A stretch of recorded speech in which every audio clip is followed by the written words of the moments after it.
Hey, how you guys doing out there? James Humphrey with another episode of Associates Productions Movie Reviews. I got my co-host with me, Ali. And today, this week, next month, however you want to call it, we are doing the Marvel movies. Marvel Phase 1, 2, and 3, all the way up to Avengers Endgame.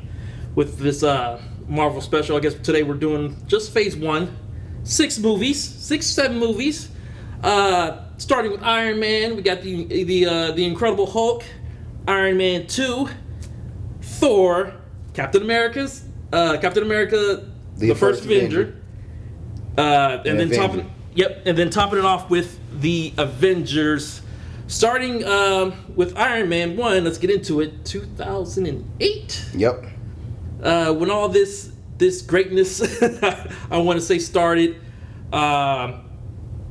Obviously, everybody knows the story of Iron Man. They obviously modernized it for the war in Iraq and Iran and all that stuff. You got Tony Stark, parents killed in a car accident. He is the remaining heir of the Stark Industries. Genius.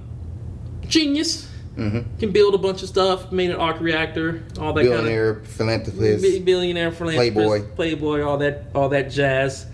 Narcissistic.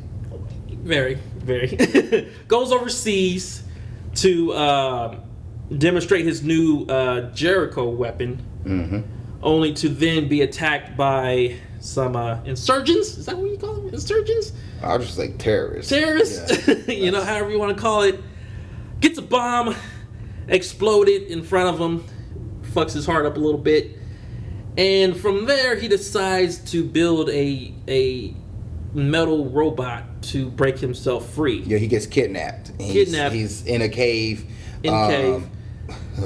Maybe with a box of scrap in a cave. Yeah. But yeah, he gets kidnapped, and with a doctor, I think it's Stanley Tucci actually. It's the one. No, it's not Stanley Tucci. That's not him in this one. He's in First Avengers. But some other guy helps him built the Iron Man, the Mark I Iron Man suit, and he gets out, goes back home, but come to find out the reason why this all happened was because Jeff, what's his name? Obadiah Stane. Yeah, he was the one who set this all up to try to get rid of Tony Stark so he could take over Stark's industry. Tony, go ahead. Yeah, he then learned how to make the machine into more modernized weapons, so that he can control Iron Man. He's like, I can bring peace to everybody if I do this. Cause I've seen what it's like to be kidnapped. I've seen what it's like to face terrorism. Well, I can help end this. I'm gonna become Iron Man, and that's why he became Iron Man, in a sense, to correct the wrongs that he was doing. He was funding. Iron Man was actually funding wars. He was not doing it. He was doing the wrong thing. He was making money, but he's a warmonger in a sense. They got to change of heart, and now he does create a weapon for war, but create a weapon of war, a weapon against war for peace, and that's how you get Iron Man. Obviously, a good movie for 2008. The action, it could have been a lot more action. Yeah. But obviously they were telling a story. Kind of first thing Marvel ever did, obviously the first live action Iron Man movie. They had cartoons of it. But for the most part, it was a good opening movie for all the new Marvel fans. Right. It was the start of the MCU. They even, at the after credits scene, you have Nick Fury, who is Samuel L. Jackson, show up and say, hey, let's talk about the Avengers Initiative, where people was geeking out, oh my gosh, the Avengers Initiative, we're going to get the Avengers. It was literally the first movie that wasn't a standalone movie in what we now know is the MCU, but at that time, it was like what the hell's going on? Yeah, are they gonna? No way, they're not gonna do all that. How are they gonna make that work? So this was the first one, and it also kind of modernized pop culture for comic books, and for those who grew up watching, I just watched the animated series. I watched the Iron Man animated series. I didn't ever think that this could be a big thing. Yes, Spider-Man and X-Men was already there before. Blade was already there before, but they never hit this big of a level. And then it wasn't really until Disney kind of stepped in that really Marvel took off, because it was dying. These movies, it was dying. These movies that we're going to talk about wasn't under the same umbrella. They was all under different movie studios. I think Columbus Pictures or Paramount Pictures had Iron Man at the time. Well, it was still under Marvel. Yeah, but the movie rights. The movie rights were still under Marvel, but then Marvel sold Spider-Man to Sony. Marvel sold X-Men to Fox, and with their canons or whatever, have those same movie rights with those different characters as well, which is kind of confusing. Because Disney had to buy back, I think Universal Pictures had, Universal Picture and Paramount had Iron Man, no, they had Iron Man, Incredible Hulk, and they had to buy those movies. You go watch these movies, the openings are all different. There's no like MCU, the Avengers opening that you see today, that wasn't there. It was like the Marvel flip through opener, and then it was like Universal Pictures, or flip through opener and it was like Paramount, flip through opener and it was like this. It wasn't a umbrella like it is today, which is crazy that they got to this point. Which makes me think, like, how far did they plan the MCU when they first started? Because obviously, looking at it now, we're pretty far way in there with all the movies and everything else, right? But I'm like, just with the first Iron Man movies, like, how far did they plan this motherfucker? I think they planned it to the Avengers, to be honest, because that's the first nugget you drop in there. They even but then even at the end of Avengers, they were clearly setting it up for Thanos and all this other thing. Yeah. So they had to plan all of Thanos's, movies, which up till then. Because I don't think any movies got canceled. No. I don't think none of them got canceled. They probably did, and then when Disney stepped in, they was like, "Oh, we have a big machine backing us. We can actually make this a reality." Kevin Feige was a part of Iron Man. He was there. He was part of Iron Man, and then the next one, which ended up being the Incredible Hulk, which Edward Norton, you're lost, bro. No, we'll get to that. Okay, you want to? All right, we'll get to that. We're still on Iron Man. Okay, yeah. But I will say they had to play. I guess. Yeah, they did plan for them, like from 2008. It just luckily none of their plans got scrapped. Luckily, they're all making movies, and then with a big juggernaut like Disney backing them, you can't really fail, Yeah. Like, what's the worst? What was like after Avengers? What we would say would be like, this movie bombed so bad where they just like, we're never touching this again. I can't think of one. Not. The first three phases did really, really good. I think the movies didn't start bombing till after it. I don't think they even bombed. I just think that like the turnout for them wasn't the turnout for them was, for example, the Eternals was, and we're talking really far ahead, but that movie, if it came out 2008, 2009, we've been like, it's fine. But the fact that you had but then we didn't want to get too far ahead. Let's go back to Iron Man. Because Iron Man 1 set the blueprint of what an origin movies look like. Yeah. You had, and they're all the same blueprint. The character finds their power. They meet a villain who has the same power as them. They defeat the villain with a laser beam at the end of the movie. That's it. That is like legit. Like, you get your power. And then Samuel L. Jackson comes out of nowhere. Yeah, that was the blueprint. Here's my discrepancies with Iron Man 1. Okay. First, he creates this Iron Man suit in the cave, whatever. I'm like, if you're creating weapons, how did you not think to create this Iron Man suit to fucking begin with? His life wasn't in danger. You know what I mean? It's Right. like you're coming up with all these different weapons and everything else. It's like you could have easily came up with this Iron Man armor, arc reactor, and all that stuff. Before you got captured, whatever. You know what I mean?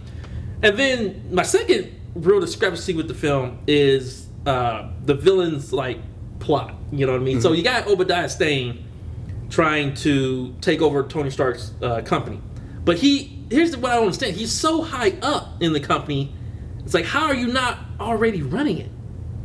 You know what I mean? It's like, obviously you want to kill him to take full control, whatever. But I'm like, you already control enough to do the things that you want to do. So there's really no point in trying to Greed. And here's another thing with it, is that Tony Stark was already kind of on your side when it comes to making weapons, do whatever. So there's no real need to edge him out of the company to begin with. I can understand trying to edge him out after he tried to shut everything down, but the initial plot of trying to kill him is like, right. There's no real point to it if you're already making weapons and selling it to the government and doing this, doing that. You're already doing your dirt. Why expose yourself like that? I want to be the lead singer. I don't want to be the backup band anymore. I want to be the lead singer. I don't want to be Batman and Robin. I want to be just Robin. Get out the way, Bruce. But if Nightwing. if you're already, you want to be the lead singer, but if you're already writing the songs, what you know what I mean? Right. It's greed. That's like literally his villain. Like, his problem was he was greedy. He wanted more. Like, that's. See, and this is what I don't understand, because in the comic book, they were actual rival companies. So Obadiah Stane actually owned his own company. He wasn't really attached to Stark Industries. Stark always one-up him when it comes to selling weapons and everything else. But obviously in the movie, they made them partners together, and then they tried to exit them out. See, that kind of thing, like, I didn't know, like, but that really, would have been like, that still would have been a good plot to the movie, you know. Like, to me, like, I didn't really realize the MCU wasn't following. It was comic book adjacent or adaptation of the comic books, but wasn't really It's like following the New 52. Yeah, like wasn't really following the real Marvel. comic books until Iron Man 3. When that movie happened, and I saw what they did to like one of Iron Man's greatest villains of all time, that's when I realized this is not for the wasn't for it. It became bigger. It became more household and more like in society versus just the niche audience it was speaking to. But the first four, you didn't know better unless you really read them. You didn't really think anything of it until you got to Iron Man 3, and I was like, you did it to one of his top villains? Like, okay, It's but really bad. But Let's not that's get into interesting that ourselves. you bring that up from the first one. 'Cause I didn't know that Warmonger was a different company. And so when Iron Man came out with Iron Man, he wanted to come out with his own Iron whatever, and then they did the whole battle whatever. I wasn't expecting them to die at the end, the villain to die at the end, and then now to think about it, a lot of villains died at the end of most of these movies, except actually for Incredible Hulk. I think that's the only one that did. So let's go ahead and move on to that one. The rise and downfall of Incredible Hulk. So this is actually one of the movies that you were talking about earlier that was owned by a different production, because there's actually a Hulk movie prior before to this, and Marvel had or Disney had to buy the rights to that back, and then call it the Incredible Hulk. Which to me is the best looking Hulk design. Not gonna lie, I like this Hulk design over. Not Edward Norton? His face is right there, and I'm losing his face. Talking about Eric Bana? The current Hulk we have. I can't think of his face right now. Mark Ruffalo. Mark Ruffalo's Hulk. I like Edward Norton's Hulk design better than Mark Ruffalo's. He looks more, I guess you say, darker, more gritty, more gruesome. I guess he looks just a jack dude. Yeah. He looks more jack versus like a big muffy, like a big beefy dude. He looks more just jacked and more defined Hulk. Yeah, I guess the CGI's not slimmer. CGI's not bad in this movie, you know. Like there are part of CGI is not good, but it's like you said, it's not the worst CGI you've seen. This is true. This is very true. You got Eric, or in this movie they pretty much retold the whole entire Hulk story to coincide with the Marvel With the MCU. So you got they're more or less trying to recreate the Super Soldier Serum. They fuck it up, obviously, and then that's literally the birth of the Hulk, which is I don't want to say a sad creation of the Super Soldier Serum, but they added radiation to it and all this other bullshit. Gamma rays and then, big explosion, fuck it all up, whatever. So you got the Hulk. He's already on the run from the government. Yeah, because ain't the first movie the one that came out in 2000? Like, didn't they steal a little bit of that ending from that movie where he was in San Francisco, right? And yeah. Why the fact I remember that? I haven't watched that movie in years. But the fact I just remember he was in San Francisco. Well, it ended in San Francisco. I don't think he was in San Francisco. Okay. But I think with the whole fight and everything, it ended in San Francisco. Okay. Or something like that. And then does he go on a run in that one? And that's how he ends up in. Yeah, Brazil? but he was in Mexico though. He's in Mexico? Yeah. Okay, and this one he's in Brazil, right? Yeah. Okay, so he's on the run. I guess Bruce just keep moving around. He is a wanderer in the comic book, so I guess you can pretend. But okay, I don't think that's the same. I don't think they steal the storyline from that movie, right? Well, here's the thing. Like I said, they retold the story in the first 5 minutes of the film. Okay. It's like, hey, show you what happened. Oh, he had the accident, try to recreate the Super Soldier Serum, had the accident, he's on the run, blah, blah, blah, doing all this other shit, So he's on the run, gets found out by Ross, yes. whatever, which, here's the biggest discrepancy with this film. He knows he's the Hulk. He knows he can't get into shit, but then he still lets himself get into shit. Like he works in a hostile environment. And it's like, if you just keep moving around, you shouldn't be getting into shit. You know what I mean? Right. But yeah, so he gets found out by Ross, whatever. But then his whole because his blood got into one of the drinks. Yeah, blood got in one of the and they figured out where he was at because of this. Yeah, which kind of doesn't make sense. It does make sense, but it kind of doesn't make sense. You know what I mean? Because of autopsy and all this other bullshit. You see the birth of Abomination. Yep. Who I guess is a soldier of Ross, which is actually pretty legit. He's a soldier of Ross that volunteers for the, I guess, Abomination program to help counter fight the Hulk, whatever. Obviously something goes wrong, fucks him all up. You know, it seems like they have all these different science experiments that keep going horribly wrong, and they keep doing them. That keeps going horribly wrong. Why did Edward Norton go back to America? He wanted to figure out how to control the Hulk. That's what it was, and he found the guy that was like, "You have to meet me here." So he went up, and then he finds another scientist to do a science project on. But also finds Betty Banner, which is not Betty Banner right now, but his love interest. He finds her up there, see that she moved on, but she's like, "I never moved on. I still want you." They have a weird scene where he's like, "I can't get harder." I told him to the Hulk, like, "Okay, congratulations." And then that other scientist who becomes, ain't it Mastermind? Not Mastermind. What's it, the Mind? Not the Mind. What's his name? He's the big brain dude that the Hulk finds. Hulk fights a lot in the comic books. Are you talking about MODOK? No, not MODOK. The big brain dude, like he's green, but he has the giant brain. I can't remember. Not the general. Can't think of his name. I'm honestly not that familiar with the Hulk because he's in this movie. He's the other nerd. He's the other scientist. I know what you're talking about. And like when the brain started, like the I know because some of the mixture or whatever got on him. And then he started changing his brain to, I think it's called the General. I think he's the General. So another Hulk villain is in the MCU somewhere that just hasn't appeared yet. Because they really, after this movie, they just really ended Hulk movies. Like, they really didn't do anything else after that. Because being honest with you, this movie is probably one of the worst MCU movies there is. It's in the top. It's in the bottom 5. Like, it is. Out of Phase 1, it's most definitely the worst. Out of Phase 1 is the worst. Phase 2, there's probably one that goes below it.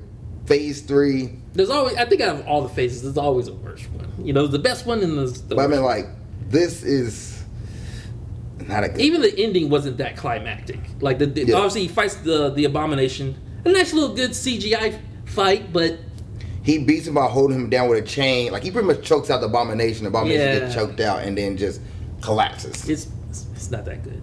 And here's another thing.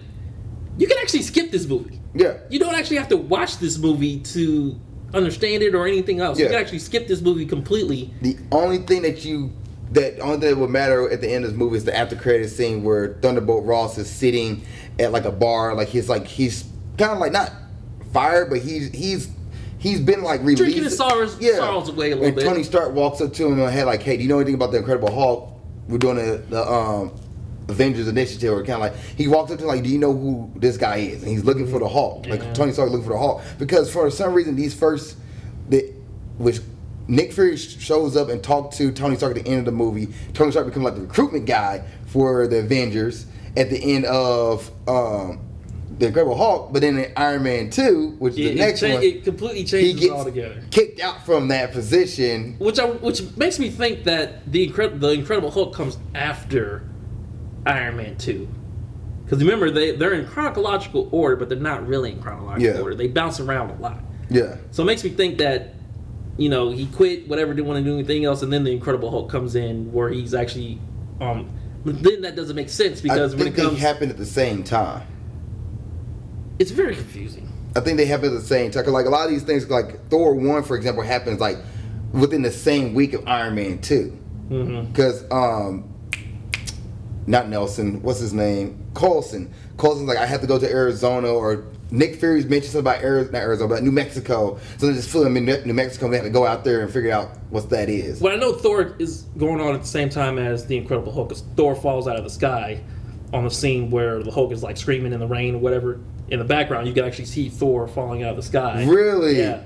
Did not know that. I'll show you that after the episode. But what? Yeah. That's kind of neat. That's a neat Easter egg. So, okay. Is that where the thunder comes from? No. Okay. But I'll show you. So, going on to Iron Man 2. So, Iron Man 2 pretty much takes off after the events of Iron Man 1. Iron Man, everybody knows Iron Man's Iron Man. What, no? Oh, it's just like there's so much with this movie. Yeah, and again with the action, it's like there's not a lot of action in this film. The action is actually the ending fight is really ignorant when you think about it, but. You know, it's only real like 2 fight scenes in the film. It's like when you see Whiplash and then when you don't see Whiplash. But they bring out Whiplash, who is, I guess, the guy that helped Tony Stark's dad create the arc reactor. His father did. Yeah. And his sons want revenge for it because like they believe that he took the fame and fortune that Tony Stark would have got. He took the fame and fortune and made it his own. So he's like, no, I want that. Tony's robbed our family of what we deserve. So you have that storyline. Which doesn't. Here's my biggest discrepancy with that, because if he has proof that his dad like helped create it, he can like get a lawyer and like sue the fuck out of this $1 billion company and get some money. Justin Hammer could have helped him out with. That's the other issue with Justin Hammer. So him and his thing with Tony Stark. Then you have the Avengers Initiative going on, and then you have Tony and Gwyneth Paltrow character, I can't think of her name right now. You have their romance. Pepper and their romance. Then you have the drunken issue, Tony Stark being an alcoholic. You have that issue in there. Which is a legit, comic book thing. Yep. Tony Stark dying. He had to come up with a new arc reactor to save himself. So that's 6. And then there's War Machine, which is 7. There's 7 storylines in this one movie. That it all meshes together. Like at the end of the movie. You forgot Black Widow. Well, that's part of Avengers Initiative, but yeah, Avengers Shield. Yeah, you can throw Black Widow. So there's 8 things in there. So like. It is so much in this movie. It is all over the place. And then it just feel like it just goes. And it doesn't take time to breathe and it doesn't take time to stop and like let you set in. So when you're watching, you're like, wait, ain't he dying? Oh, he just cured that because he just looked at a dad's video and looked at, wait a minute, there's something in here. Blow this up. Oh, this is how I'm gonna find out the arc reactor. The nugget that my dad left behind years ago before Tony, if you're watching this video. It kind of explains his daddy issues with his dad and all this other shit. That's another thing. Like, so what, 9 storylines? Yeah, it's a lot going on in the movie. Also, Whiplash getting hit with a car and able to shake that off, by the way. I was just about to talk about that shit, dude. I was literally just about this dude literally walked on the racetrack with his shirt off, got hit by a car twice, and was like, I'm cool, Like, he's not a super soldier. He's not anybody. He's just an average dude who has average regular whips dude and an arc reactor with whips. Like, he fights Iron Man. And he like Iron Man, he made this shit with a box of scraps. You would think that'd be more proof that like, hey, I could, my dad did this, whatever. Like, I'm gonna sue you for, stealing whatever ideas. It's like, come on, man. And then Justin Hammer makes different versions of the military based off the Iron Man's. I get design, suit designs or whatever. So you make like the Marines, make like the Air Force, the Army, the Navy, and then the leader of this would have been War Machine because Iron Man was deemed unstable to be a hero. So freaking Rhodey jacks War Machine, flies off after beat Iron Man in a fight because Iron Man has a party, gets drunk, pees his pants, legit happens.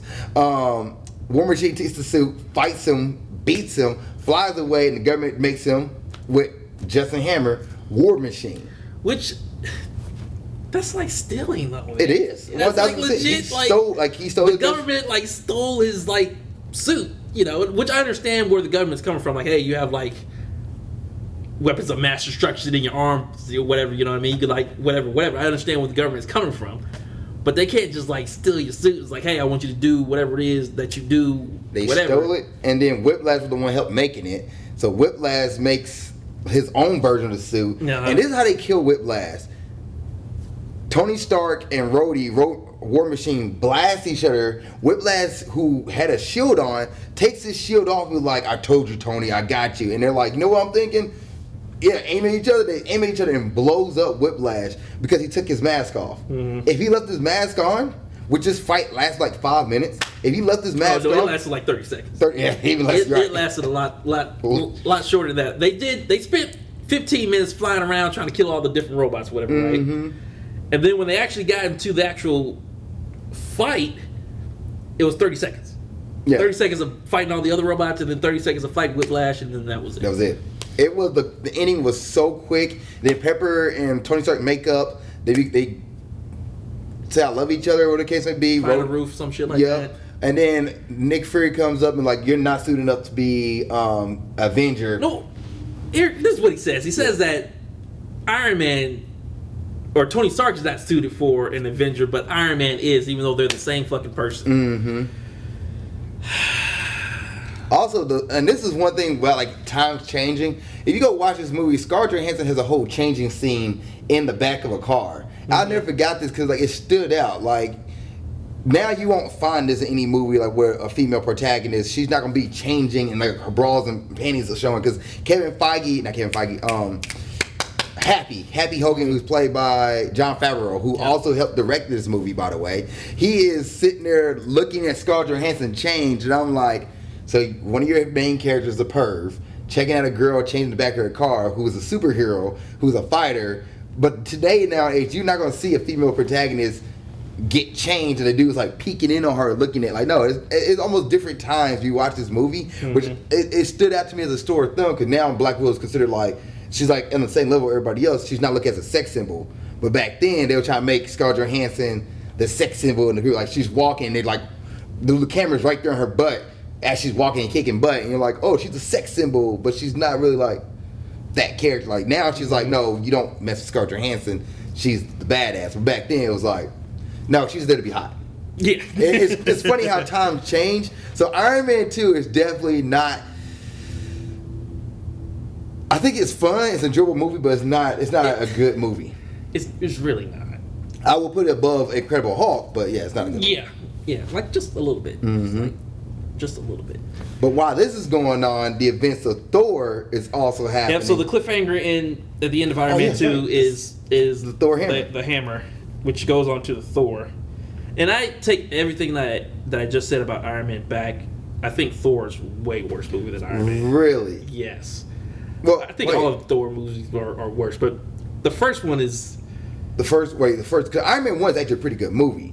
Iron Man 1 is good. Yeah. Iron Man 2... I'll say it's worse than Iron Man 2. You think? Okay, I'm actually the opposite. I think Thor is better than Iron Man 2, but also I didn't go into looking like this grand thing. It was just like, oh, this is a fun, average movie. Like, it's nothing about it's going to be over the top amazing. Nothing about it's going to be over the top, like, going to be like, I hate this movie. It's boring and dry. It's just like, it's cool. Chris Hemsworth being cheeky, talking about, grab a coffee, talking about, this is delicious. Another, and it throws it down. People lose their mind. Like, it is a slow-paced movie. I will say this. It's a totally different origin story than your normal, superhero movies. So you got Thor. He's already have this power. Already have this hammer. He's cocky. He's a god. Cocky god that flies around and beats a bunch of shit. Beats people up. Just hit it harder. Yeah, it's just this mentality. He has his crew of flunkies, if you want to call it that. His boys. And then his brother Loki. His brother Loki, who is actually the villain. Well, I guess if you're a fan of Thor, you know that Loki is not a good guy. The MCU really try to make him an anti-hero almost in this, because he's really ignoring Thor's like arch nemesis. He is, but here's the thing though, like, and I hate like the difference between the two.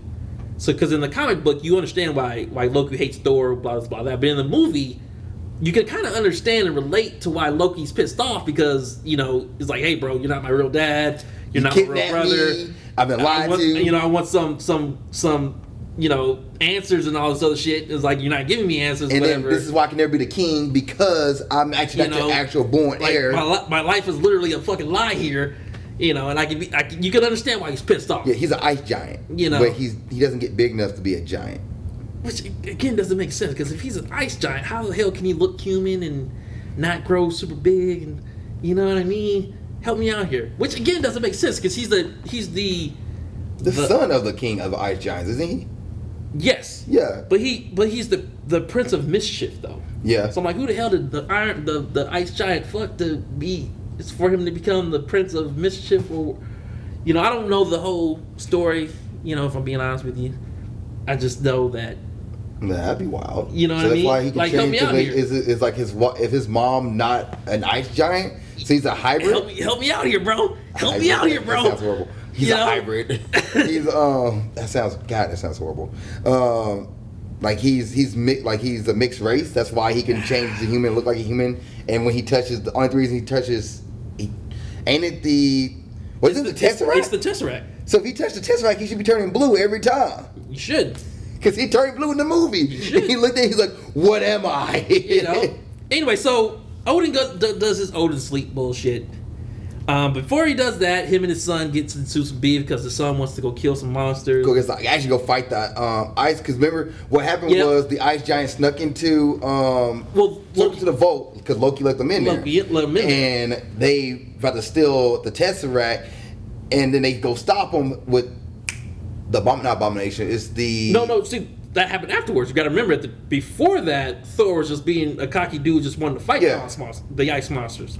So when he went to go fight the ice monsters, he got his ass whooped, and Odin had to come and save him. That's after. They invade first because Thor is like, Father, they committed an act of war. They came in and killed 12 people and they tried to steal. Yeah, that is and then it's like, and Odin's like, no, we're time of peace. We don't got time. And he's like, you become weak, Father. And then he goes and flies off with the rest of the game. Yeah, that's right. And then Loki's like, that's right. That's because Loki set all that shit up. Yep. Right, so that way he knew it would get Thor out the picture. He could take over the thing. Become king and then kill the Ice King, which he does kill the Ice King at the end of the movie.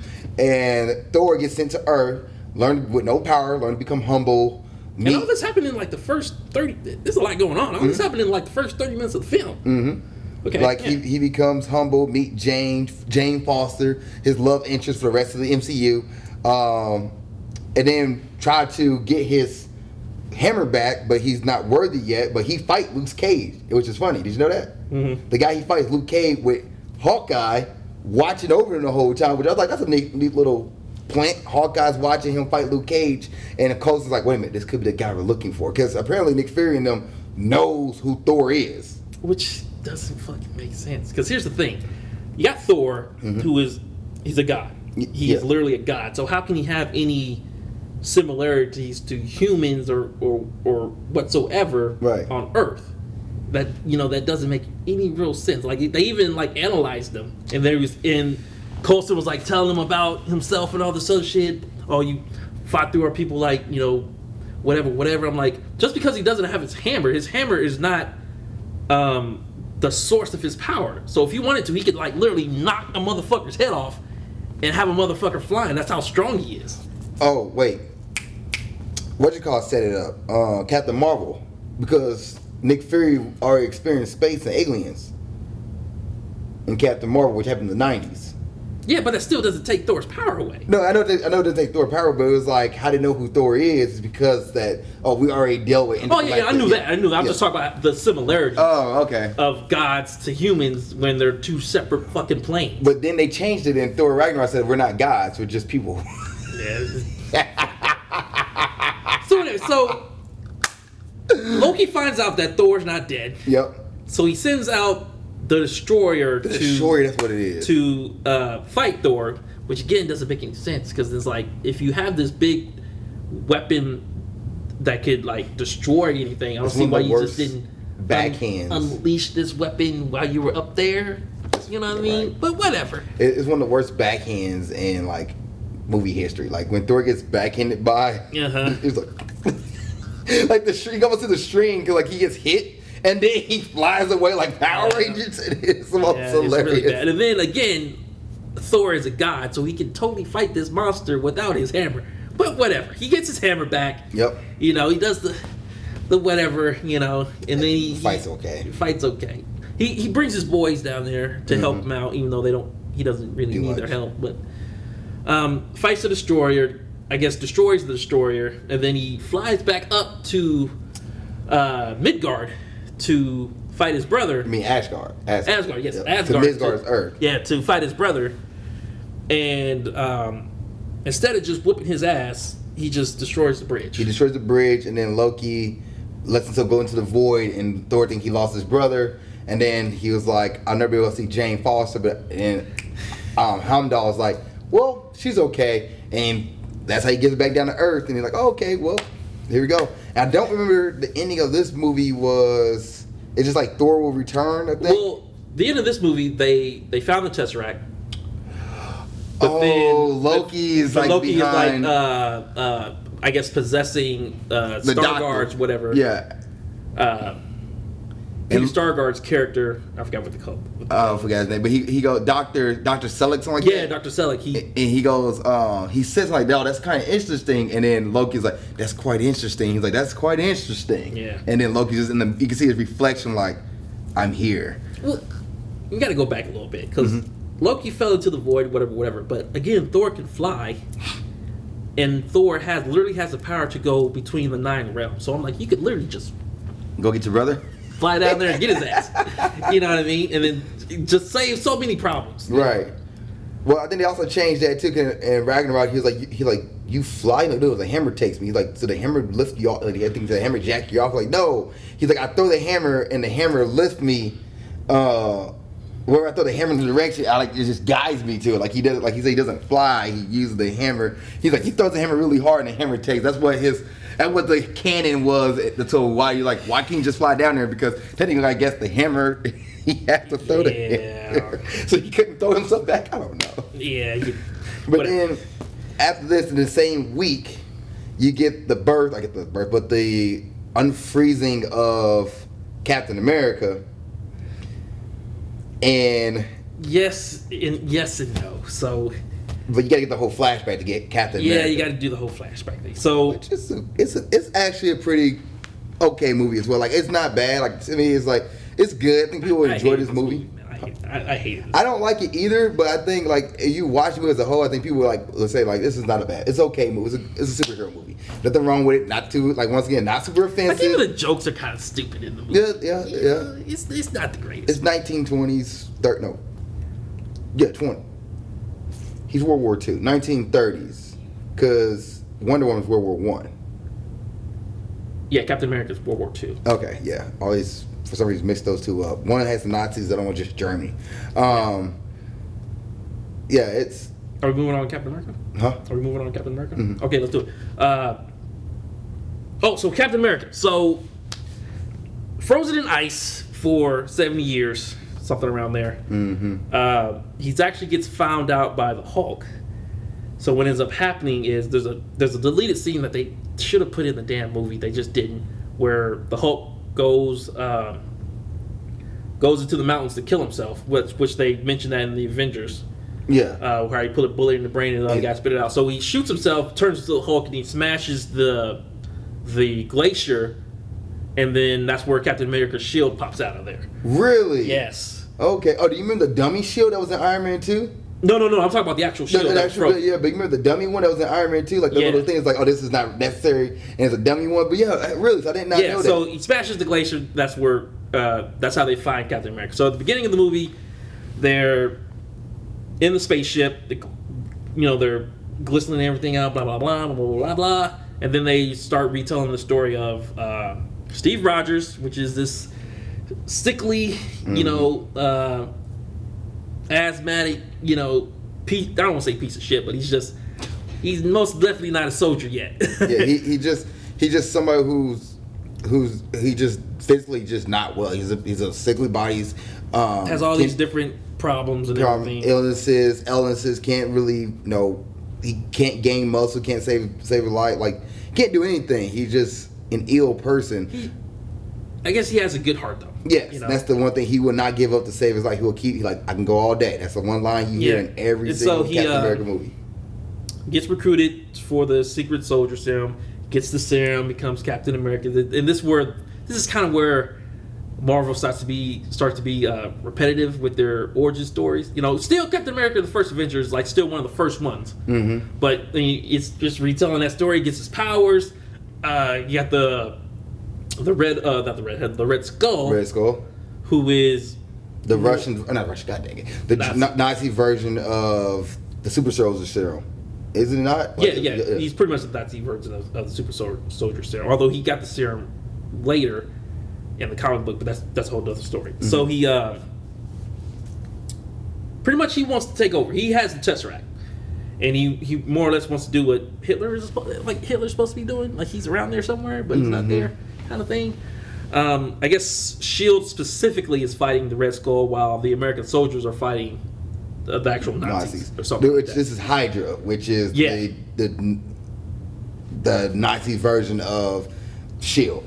pretty much. Yeah, Secret agency. which is kind of confusing. They don't really explain where the birth of Hydra came from. Clearly, Hydra is before, all of this stuff that's going on. But, and then even then, the Red Skull is not in charge of it until he kills those other guys or whatever in the film. Right. In the 1930s, like when the comic books was coming out, like this was one of the ways you can do war propaganda. Like America is going to beat the Nazis by doing like Captain America. I think he actually fought Hitler in comic books too. But Captain America versus Red Skull and the Nazis and Hydra, like they're all evil. But like you want to keep saying Nazis as the years go on, so you just change them to Hydra. That's Stan Lee's version of the Nazis.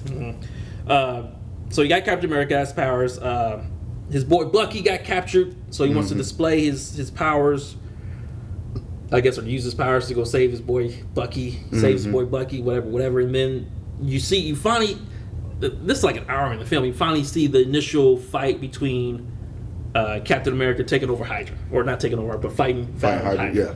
Because at first he was just, once again, propaganda. Like Captain America was a propaganda character. He was like doing like ads and like being like Captain America wants you. Which I didn't understand in the film. Like I guess I understood that part of the film, but it's like, okay, this is kind of like pointless. Like you could like put some action shit going on here. I guess they were just saying like they didn't believe that he can be an actual like soldier. They was like, oh, he's this, let's just put him in his costume and that. And he's like, no, I can actually be this person. And he just kept the costume on and wouldn't go save Bucky. And he's like, oh, he's not just an ad for a campaign. He's not advertising. He's legit a soldier. Which I didn't like in the film. It's just a boring part of the film. You know what I mean? It's only until they actually got to the action. Action's actually really good. You actually see Captain America like fucking people up, and then I like the part where they show Captain America actually having a gun. Like he was more than just a shield. He actually had a sidearm that was shooting and capping motherfuckers too. Finally gets in a fight with the Red Skull, which was like 2 seconds. It's shorter than the fucking. I really blacked out at this point. I don't remember how that fight goes. I feel like he punched him and then he kicked him and then they separated the bridge. That was it. Okay. And then they show him jumping over the bridge, and there's a lot of flashy shit going on, but they don't really show anything that's going on in the film. They do that a lot actually, which is kind of annoying because it's like you have the special effects to do all this shit. Just show the. Well, there's a montage too. There's like a whole Captain America fight.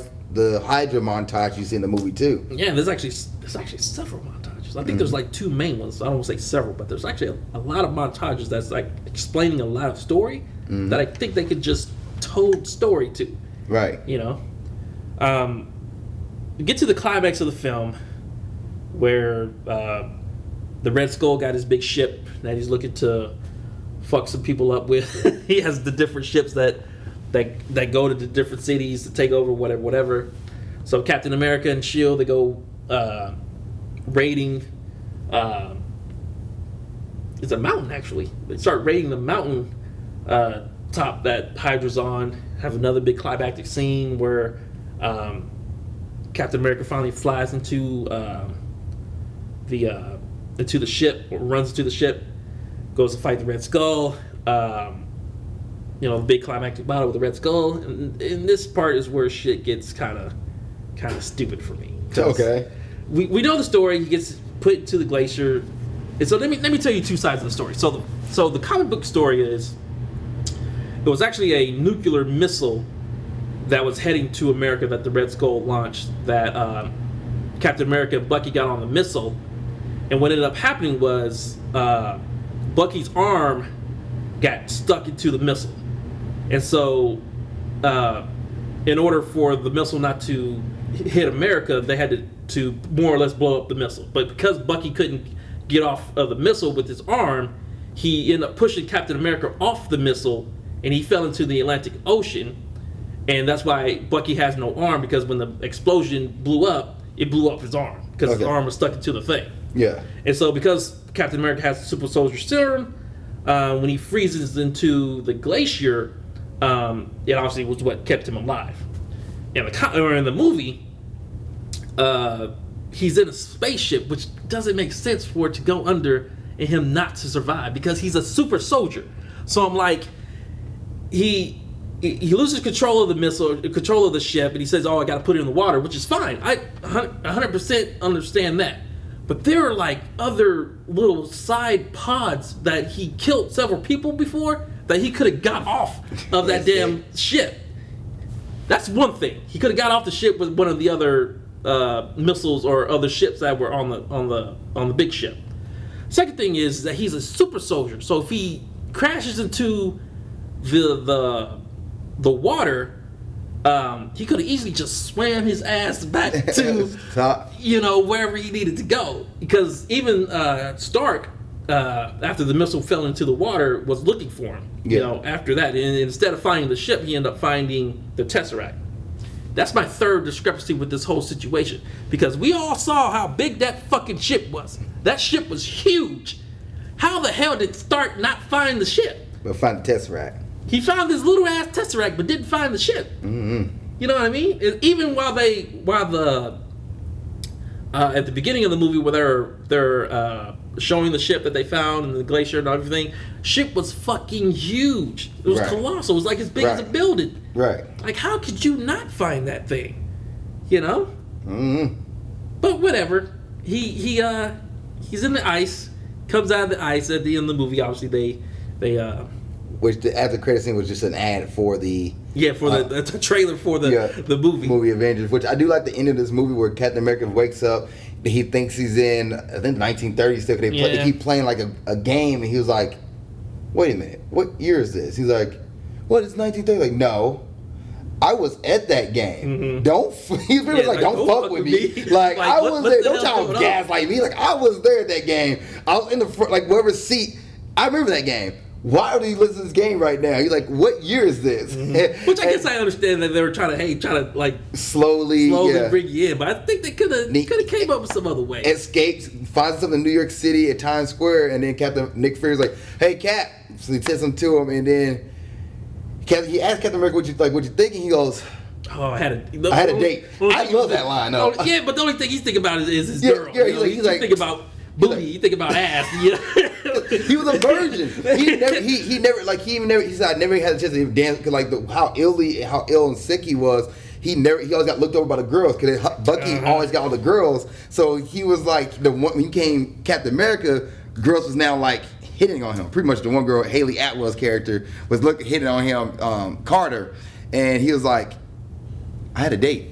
I love that. I just like how the movie ends on that too. It's like I had a date, and the movie just ends on that note. Like, oh, like at the end of the day, he's still like you're saying, thinking about getting late. Yeah, I think he was thinking more like who's alive, who's dead, what happened with this, what happened to that, this other shit, But whatever. Right. Whatever. I guess for him, he probably thought like he was just out for maybe like an hour or something. Like he probably didn't think he was like out, like he ran into Times Square. He's like, nah, they didn't build this. They didn't build this in a day.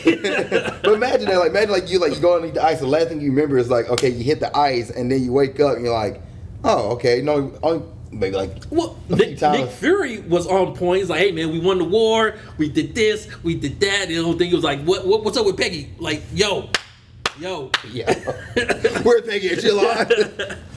All right, let's go ahead and wrap it up with the Avengers. 2012, from 2008 all the way up to 2012. 4 years.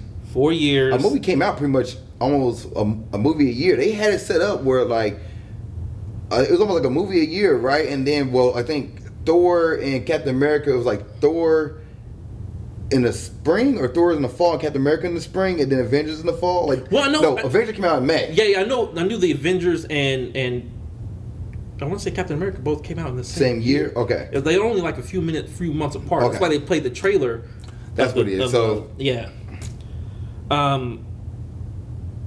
It's not the first superhero team up, but it has to be like the first big, huge superhero team that was done right. That was done right on a mainstream, release. That's the only reason why I say like this movie gets so much credit. It is a really good movie. It's actually a really, really good movie. But you don't have to do any origin story. This is where I think where MCU wins over DC's EU. They did it right. You didn't have to do an origin story. You got all the bull crap out the way. You got all the boring stuff out the way. You already set up everybody's story. All you have to do is just plug them in and let them fall where they lie, and then let the movie run. Mm-hmm. There was no had to explain I'm the Hulk. There's no have to explain I'm Thor. No, it's like, oh, this is why he can use powers and he's a god because we watched Thor 1. This is why Captain America is this way because we watched Captain America. We didn't have to explain why he has a metal suit. Where did he get it? We watch Iron Man 1 and 2. We know what's going on. Like, the only thing you really have to explain I believe the Avengers. Well, yeah, the Avengers left off on every single superhero. So I guess, but here's the thing though: you have to watch those movies to figure out what the hell's going on. It's but then true. again, who didn't watch those movies? Exactly. Who didn't watch those The movies? only one you've been like, I don't understand what this is Hawkeye. Which all you had to do, he's like, he works for S.H.I.E.L.D. Yeah, I would like for him to have his own movie. Like- But he did get his own series. Anyway, so the movie left off at the end of every single movie where they have the Tesseract. They're trying to figure out what the fuck's going on with the Tesseract. It won't shut down. Won't shut down. And then out comes Loki. Out comes Loki. Loki's already shooting motherfuckers. He just said, You know what I mean? I don't think he even said anything. He just popped in like, And it's crazy how people can just touch the Tesseract because Right. Samuel L. Jackson just grabbed the motherfucker right out of the thing without exploding.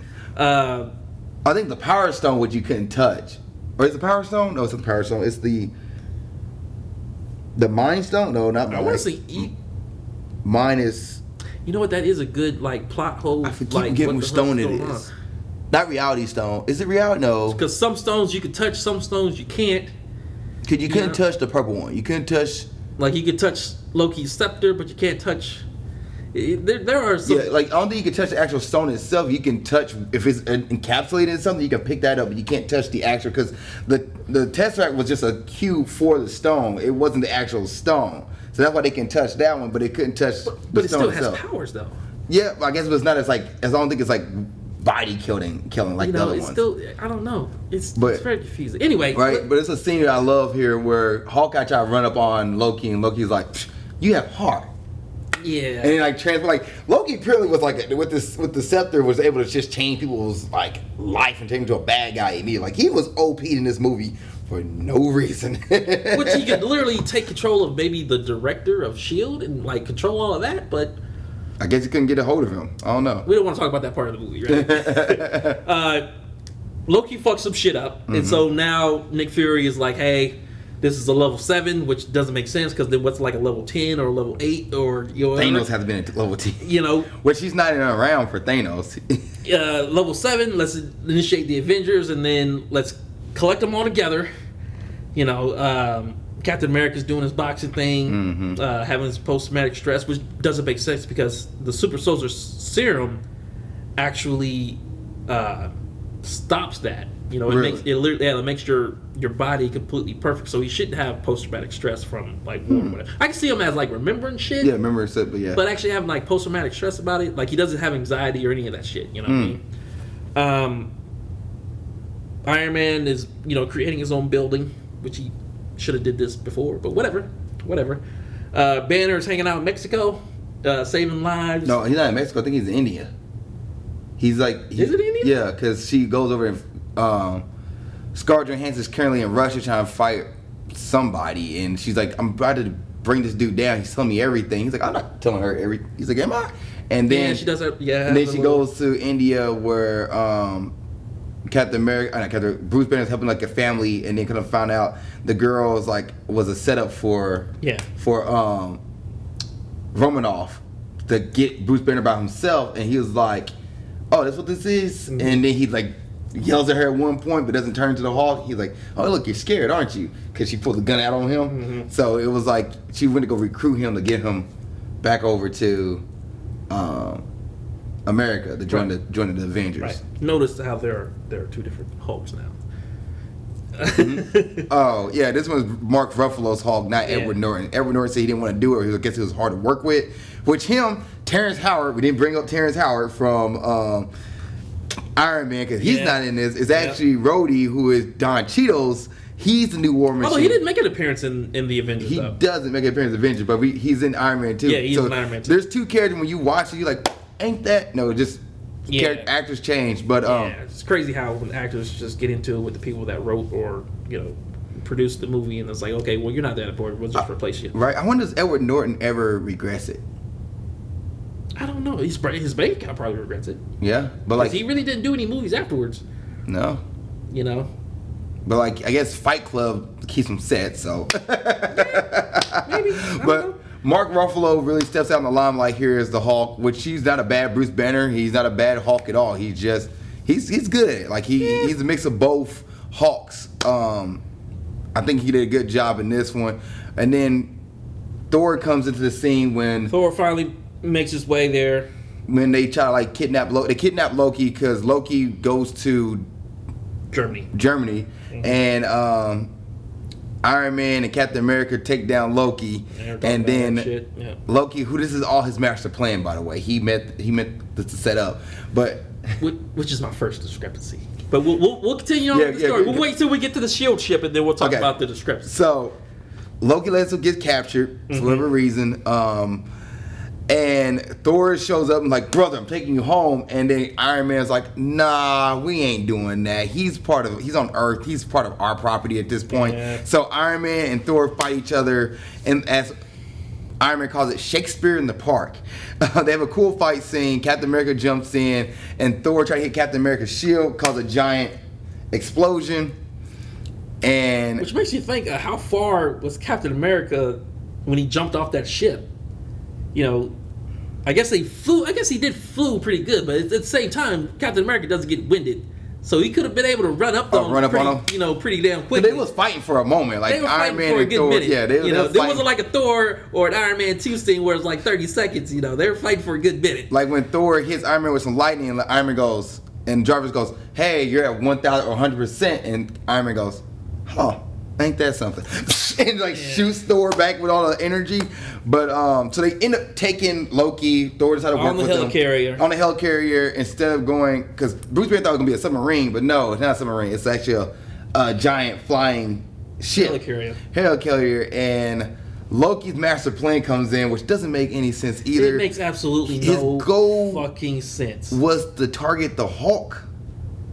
Was to release the Hulk for whatever, to add some chaos, but he already had Hawkeye that could just sneak into the ship and take the ship down, which they was doing.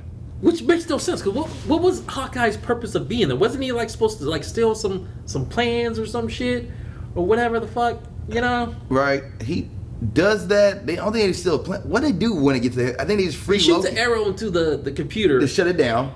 I guess to shut some shit down or whatever. But it's like there's no real reason for anybody to be there. There's no reason at all for anybody to be there. There's no reason to release the Hulk. There's no reason. I think it was just to save Loki, but Loki. But you gotta remember, Loki got captured on purpose for. I guess to have him implode on himself. But the thing is, they would never come in contact with each other if Loki just didn't do what he did. Like, come on, man. He didn't think. To me, like, oh, Loki shows up, the Avengers will come together. He wouldn't know about the Avengers. Like, how he knew the Avengers are. We gotta also think about his endgame. So, at this point in the movie, you find out that Loki obviously wants to release the Tesseract to blah, blah, blah, blah. They'll take over Earth. Which he already had in his possession. Yes. And he's gonna end up at Stark Tower anyway. So I'm like, when he came to Earth, he could have gathered all the material that he needed and just went straight to Stark Tower. Mm-hmm. There was no point. The whole helicarrier scene is absolutely pointless in the film. Why did he need the guy's eye to get into? He needed like uranium or to build to build the machine. To build the machine. Okay, that's right. But after that, like I said, there's nothing on that helicarrier that he needed. Nothing. Like it was literally just him to cause mischief, which I guess he's the god of mischief. So, but it was. I guess they needed a reason to get Hawkeye on the ship so he can get knocked out to rejoin the team, some shit like that, whatever. Getting Hawkeye. I think this is just like bad writing. Like, that part it literally doesn't make any sense because like why would you release the Hulk? Like even Iron Man even says it in the movie. That's not a good plan. He said we wasn't mad. Now you have all of us mad at you. Mm. That's not a good plan. It wasn't smart. He tells Loki that it wasn't smart. Mm-hmm. Like it's just funny. Like I guess Loki. And then he said, "Well, Loki's not like whatever." It's like, but I think Loki is just such a big-headed dude that he think he can't be touched. So he's like, "Oh, mess with him a little bit." But Iron Man even says in the movie, he's like, "That wasn't a smart idea. Like, why would you get us all mad at you? Now we're gonna come and kick your butt." Versus us just taking you away and locking you up and not have any beef. Mm-hmm. Now you have made this personal. You killed Coulson. Coulson only cared about all of us as Nick Fury made it like, no, like these cars are here to like like, and Nick Fury go, they need an extra kick. So I just pretend the coach and Dale Coulson really love Captain America, and that he had his cards in his pocket to make it look like you guys fucked up. Now that you mention it, is Agent of S.H.I.E.L.D. even phase 1? Yeah, it is. I mean, It's a TV show though. Like it's phase 2 because Coulson comes back in Agent of S.H.I.E.L.D. Yeah. It's phase 2. It's actually just set up to Avengers 2. Right. Which I never watched Agent of S.H.I.E.L.D. I didn't watch it either. But I always thought that Coulson was somehow going to appear in one of the Marvel movies again, but nothing whatsoever. He only appears in Captain Marvel, and that was a prelude. But yeah, so you do want to get one of the coolest fight scenes in the movie here when you have the big circle that everybody remembers. So they try to go fight Loki. Loki brings the aliens from the sky, and they start taking New York. And Bruce Banner shows up. Yeah. And Hulk smash. Yeah, he goes. Which phenomenal moments. He goes. Phenomenal moments. That's my secret, Cap. You remember my secret? You always ask what's my secret. He goes, I'm always mad. That's my secret. And he like transforms to the Hulk and like smashes the monster, and everybody's like, oh shoot! And then you get the Hulk scream, the circle of all the Avengers standing there. You have Hawkeye, Black Widow, who has a gun. Like, okay, his gun shoots won't work. Hawkeye. But then you have Captain America, Iron Man, and Thor. So you have gods amongst men and then 2 humans who protect down these monsters. It's a phenomenal movie. Amazing movie. Good scene. Yes. But there's amazing. only 6 of them. Yeah. Against an army of motherfuckers. Even with Hawkeye, I can understand why he ran out of arrows, because he just can't shoot everybody. Iron Man was supposed to protect the border, but even then, he's just one dude flying around trying to keep all the monsters. They should have. And then in the movie, because it is like they get the Tesseract shut down. They took over pretty damn quickly. You know what I mean? The world government decided to shoot a missile to New York. Nuclear missile. Yes. To blow up Manhattan. They said, F all y'all. Yeah. So, which doesn't make sense, because if they blow up Manhattan, they're all coming from the portal up top. So I don't see how they're not communicating with S.H.I.E.L.D. Like, hey, they're coming from the sky. Can't do anything with the sky, whatever. I don't know why blowing up Manhattan is going to stop them from coming out of the sky. I guess it destroys the Tesseract, but the Tesseract is already powering itself. Like, the only way you defeat the Tesseract, you have to pierce it with the scepter. You have to pierce the Tesseract with itself in order to beat it. So Iron Man decides to take the missile that would get shot to New York, flew up into the sky, shoot the giant spaceship that like ran all the aliens. And this was one of the moments where Iron Man learned to be more of a team player, which actually it ended up coming around in an end game. But like, it's actually like literally a I don't want to say a mirror image of the movie, but it makes sense where the same sacrifice that Tony Stark did in the first one is obviously the ultimate act sacrifice that he did in the last one. Right, because in this movie he pretends that he's dead too, but then Hulk screams him up, like he shocks him by screaming him. He's like, oh, where am I? But actually it's funny that like the same sacrifice that Iron Man is making in this movie that ended up giving him PTSD end up being the one that he does at the end of Endgame. Here's more discrepancies. I get this movie. It's a great movie. It's a great movie. But when you start breaking it down like that, like it does have holes where you're just like, huh? Because like they have the portal. It's up there. Blah blah blah. That they're coming out of there. I'm like, why didn't they try? Because Thor can fly up there. Iron Man can fly up there. Why didn't they try flying up there to figure out what the fuck they're coming from to begin with? You know, I guess it was just overwhelmed. It was too many. Like it was too many of them. There's too many things going on. Blah this, blah that. You know, but then again, like I said, Captain America's orders was like, "Hey, we need to stay on the ground, keep the fight here, as you guys, blah blah blah blah." But even then, that's not going to stop the portal from coming, down or whatever. Their first initial idea should have been like, "Okay, we need to go up there and shut that shit down." Right. Which Loki, this technically, like the Avengers coming together should never really happen if Loki just said like, "All right, I got what I needed. I'm going to go to Stark Tower and then set this off and call it a day." But instead, he wanted to mess around with everybody to cause, like, Loki actually had the win in his bag and he fumbled it, like, majorly, because he's too full of himself. Like, even Stark says, like, no, he wants something where he can be on display. He wants something where he can show everybody that he's the guy. He wants a parade in the streets. He wants... Oh. And he thinks about his own tower because Tony Stark and Loki are legit the same mindset. So Tony's more of like, I'm doing it for the people, versus Loki's like, I'm doing it for me. But they're both narcissists in a sense. again doesn't make sense because he just took this shit to the tower. And let's go ahead and end it there. We've been talking for 45 minutes, 30 minutes, a while. And let's be honest, Marvel Phase 1 is probably one of the better phases compared to all of the other phases in the movies. Very good origin stories for the most part. And then obviously the Avengers 1 is just a kick-ass. It's most definitely still relevant now compared to the other Marvel movies. Yeah, you can still watch Avengers 1 and still be like, this was a fun movie. This was everybody will enjoy it. Everybody has moments.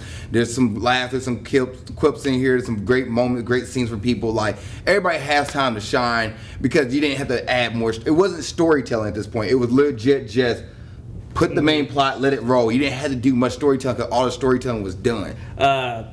Of course, moving on to the next week, we'll do Phase 2. Week after that, we'll do Phase 3, and then hopefully we won't have to do another couple phases for another couple. Years. Until they finish it. Until they finish it, which I don't think they're ever going to really finish it because they keep coming up with more and more movies and more series and shit like that. But my co-host here, Ali, you got me, James Humphrey, Socius Productions Movie Reviews. See you guys next week. See y'all. Oh man, I'm surprised we got through that. And I'm surprised we actually didn't use up all the film.